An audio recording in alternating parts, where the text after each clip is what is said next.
This is one of the hardest stories I've ever told.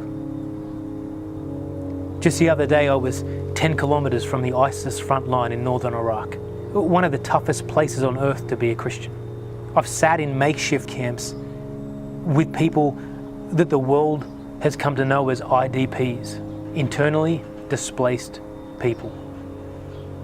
People unable to flee their country and are therefore rendered as refugees within their own country. I sat with a woman who pleaded with me to save her.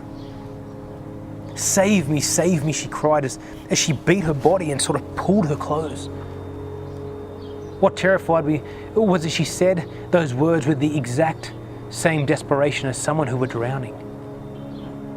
I felt powerless, and I realized in that moment I was essentially watching this woman drown in front of my very eyes. This is probably the most helpless, the most hopeless I have ever felt. As families retell their stories, I see the visible stress and anxiety, but their desire that the West would know and would help, it almost forces the words from their mouth. I see pain, I see trauma, and I see suffering. But I also see strength, endurance, courage. Amongst the devastation, I've met people with a vision that is nothing short of incredible. People who tell me that the reason they choose to stay is because they believe that in this country, one day every knee will bow and every tongue confess that Jesus is Lord.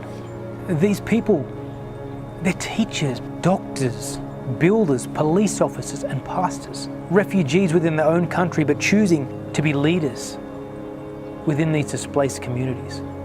One of the bishops we're working with here lived in a monastery, and when he heard ISIS were coming through, he and his church fled. But after a few days, the prospect of life in an IDP camp seemed worse than returning. And so he and a few members of his church returned. When they returned, the members looked at him and said, "Bishop, what will happen to us when ISIS come?" And he looked at them and he said, "Well, they will shoot you on the spot. But me, they'd burn me alive. And I'm happy to die for Jesus." This is not an isolated story, it's one story. But I've been in camps with 5,000 people. That's 5,000 stories. I met a young boy whose father's captured by ISIS.